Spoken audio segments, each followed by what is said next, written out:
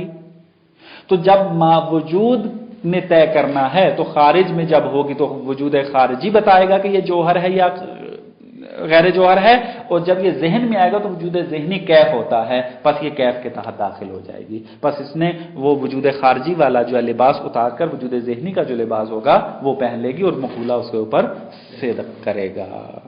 اس پر بھی تو اشکال ہوگا خود سید سند پر، کیونکہ یہ تو اصل تعلق ماہیہ کا ہے، لیکن یہاں پر خود اس نے یہ جو علامہ نے کیا کہ یعنی وجود کے علاوہ ماہیت کچھ بھی نہیں، گویا کہ وجود کو اصل مان رہا ہے۔ جی جی، علامہ یہ اشکال کریں گے ان کو انشاءاللہ، اشکال میں آئیں گے تو کریں گے اس کے بارے میں۔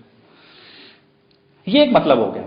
اب وہی سوال جو میں نے قاری میں عرض کیا تھا، آقا سید سند ہمیں عینیت چاہیے اور آپ مباینت ثابت کر رہے ہیں ہمارے لیے، کیونکہ ماہیت خارجی جوہر ہے اور ماہیت خارجی کیف ہے، جوہر تو اطلاق ہی نہیں کرتے اس کے اوپر، بس مباینت ثابت کر دیا آپ نے، ہمیں عینیت چاہیے، وہ کیسے درست کریں گے؟ وہ اس طریقے سے بیان کرتے ہیں، وَأَمَّا مُبَايَنَةُ الْمَاهِيَّةِ الذِّهْنِيَّةِ لِلْخَارِجِيَّةِ، کہتے ہیں ماہیت ذہنیہ کا مباین ہونا ماہیت خارجی کے لیے،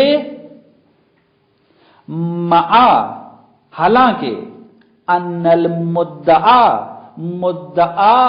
وجود ذہنی میں یہ ہے کہ حصول الاشیاء بانفسها فی الذہن، کہ اشیاء اور ماہیات بعین ہی خارج والی ذہن کے اندر آئیں، یہ مدعا ہے ہمارا وجود ذہنی کے اندر، اور یہ ادعا ہوا یستدعی اصلا مشترکا بینہما، اور یہ مدعا اس بات کا تقاضا کرتا ہے کہ ان دو ماہیات کے درمیان ایک اصل مشترک ہو۔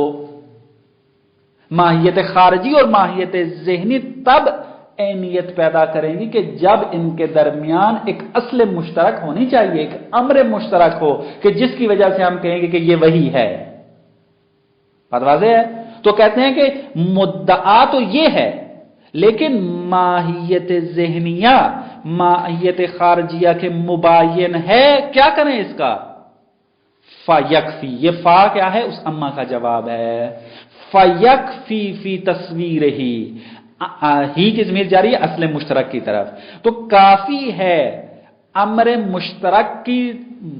مشترک کو تصور کرنے میں کافی ہے ان یصور العقل امرا مبہما مشترکا بینہما، کہ ایک ایسے امر مبہم کو تصور کرے کہ جو کیا ہو؟ ان دو کے درمیان مشترک ہو۔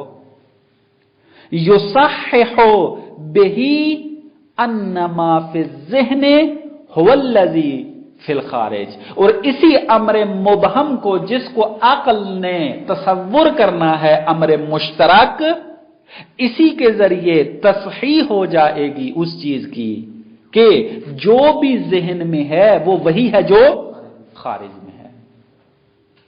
عقل آ کر ایک امر مبہم کو تصور کر لے، کیا کرے؟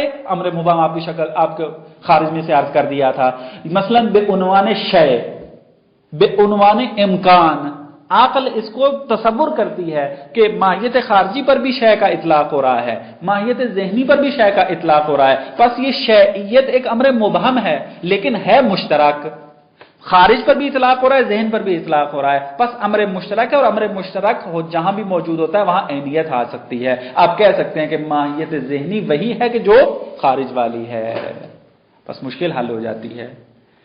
اب تشبیہ دیتے ہیں، کہتے ہیں میں جو یہ کام کہہ رہا ہوں یہ کام بدون دلیل نہیں ہے، آپ خود یہ کام کرتے ہو۔